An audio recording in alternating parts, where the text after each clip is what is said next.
Hello दोस्तों, स्वागत है आपका Amit solution 2.1 easy way of learning में। तो आज हम लोग बहुत ही most important topic for all the exams like banking exams और रिसेंटली जो UPSSC का नोटिफिकेशन आया था उसका सिलेबस आप लोगों ने देखा होगा। उसमें भी DI आएगा दोस्तों, डेटा इंटरप्रिटेशन। तो दोस्तों आज मैं आपको डाटा इंटरप्रिटेशन के क्वेश्चंस तो डायरेक्ट नहीं करवाऊंगा, वो नेक्स्ट वीडियो में करवाऊंगा, लेकिन उसके पहले बेसिक चीज़ें जान लेते हैं। ठीक है, कहा जाता है ना कि कोई भी चीज़ जल्दीबाजी में नहीं करना चाहिए, पहले उसको समझना चाहिए, परखना चाहिए, फिर आगे उसके क्वेश्चंस को सॉल्व करना चाहिए।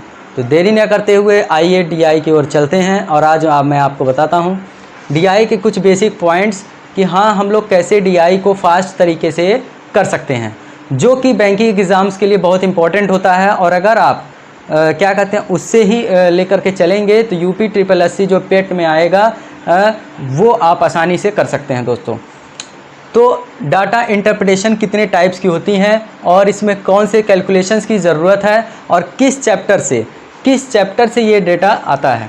ठीक है, तो यहाँ पे कौन कौन से चैप्टर से रिलेटेड इसको कैलकुलेशंस करना पड़ता है। सबसे पहले मैं आपको बता देना चाहता हूँ कि इसमें जो कैलकुलेशंस के लिए सबसे ज़रूरी होता है वो होता है स्क्वायर। यहाँ पे मैंने लिखा है दोस्तों स्क्वायर का मतलब ये है कि इसमें स्क्वायर आपको ऐसा नहीं है कि अगर मान लीजिए आपको ज़रूरत पड़ गई 26 का स्क्वायर निकालने के लिए तो आप लगे 26 में 26 मल्टीप्लाई करने, ऐसा नहीं है दोस्तों।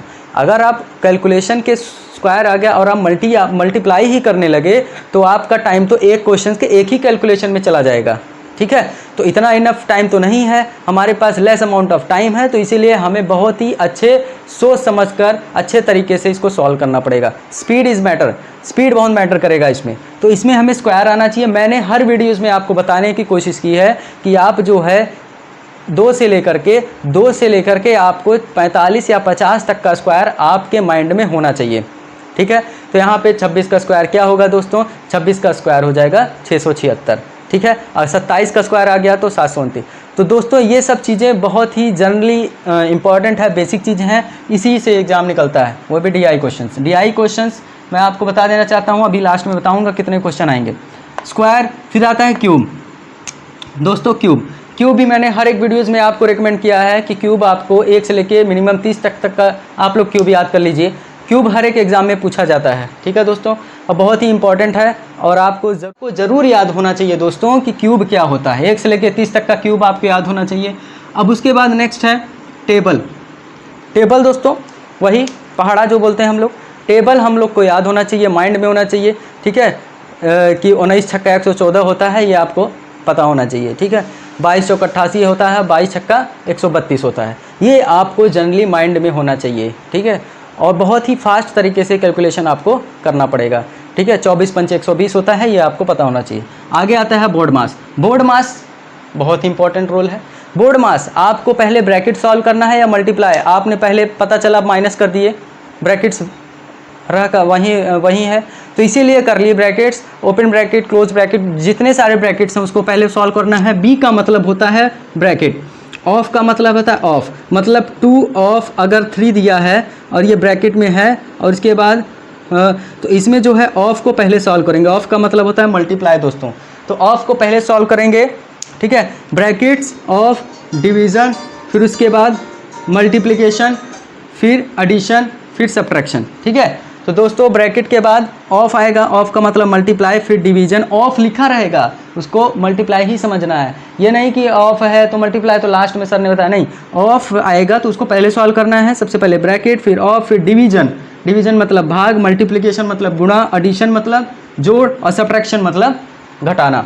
तो घटाना ये सब करना है, मैंने आपको बता दिया। स्क्वायर, क्यूब, टेबल, बोर्ड मास बहुत इंपॉर्टेंट है और 15 से लेकर 20 डेज में ये कैलकुलेशंस आपको करना होता है। 15 से 20 दिन में रिवाइज करना होता है आपको, हर एक दिन रिवाइज करिए आपको इस दिन तक 20-25 दिन तक आपको याद हो जाएगा। नेक्स्ट बताते हैं टाइप्स। तो दोस्तों कितने टाइप्स की DI होती है, बहुत इंपॉर्टेंट है। सबसे पहले है दोस्तों डाटा टेबल मतलब कि टेबल दिया रहेगा, ABCD में इतना प्रोडक्टिव हुआ, वीट इतना हुआ, राइस इतना हुआ, इतने किलोग्राम चावल, इतने किलोग्राम गेहूं, इतने किलोग्राम सरसों हुआ दोस्तों। हर एक 2005 में इतना हुआ, 2006 में इतना हुआ, 2007 में इतना हुआ, टेबल दिया रहेगा, डेटा टेबल होता है। लाइन ग्राफ का मतलब इसमें ग्राफ दिया रहेगा और ऐसे लाइन जाएगी, ठीक है। तो आपको लाइन को समझना होगा कि हाँ कहाँ पर ये लाई कर रहा है, 2005 में कहाँ पर है, ये 50 किलो का है, 50 टन का है, तो ये सब आपको समझना पड़ेगा। पाई चार्ट आप लोग जानते होंगे, सर्कल में होगा, सर्कल में उसको बोलते हैं पाई चार्ट, उसमें डाटा परसेंटेज में दिया रहेगा या फिर और किसी रूप में दिया रहेगा, ठीक है। नेक्स्ट रहता है बार ग्राफ जो होता है, बार ग्राफ भी बहुत ही इंपॉर्टेंट रोल अदा करता है। मिक्स्ड रहेगा इसमें दोस्तों, इसमें आता है रडार ग्राफ भी है, और नेक्स्ट है ट्रायंगुलर ग्राफ, ट्रायंगुलर टाइप का दिया रहेगा, और केस स्टडी दोस्तों, पजल, ठीक है। केस स्टडी मतलब पजल दिया रहेगा, तो पजल केस टाइप का होता है, हमने उसको सॉल्व करना होता है, समझना होता है क्या कह रहा है, पजल से ही हम लोग ग्राफ बनाएंगे या फिर पाई चार्ट बनाएंगे या फिर कुछ बनाएंगे, तो उससे हम लोग क्वेश्चन को सॉल्व करेंगे। ये बहुत ही इंपॉर्टेंट है एग्ज़ाम्स, ये लाइक SBI PO, और इसमें पूछा जाता है, तो आपको सब कुछ पढ़ने की ज़रूरत है, तभी 20 मार्क्स आएंगे। अब आते हैं चैप्टर, कौन से चैप्टर बहुत इंपॉर्टेंट रोल अदा करता है इसको सॉल्व करने में, हर एक क्वेश्चंस को सॉल्व करने में कौन सा चैप्टर बहुत इंपॉर्टेंट रोल है, आता है परसेंटेज, प्रतिशत बहुत इंपॉर्टेंट रोल अदा करता है। परसेंटेज एक तरह से बेसिक कह देंगे अर्थमेटिक का। परसेंटेज अगर नहीं आएगा तो दोस्तों कोई भी क्वेश्चन नहीं हल होगा, ठीक है। परसेंटेज बेसिक है, स्पीड हमारी बढ़ाता है, तो परसेंटेज हम लोग को सॉल्व करेंगे।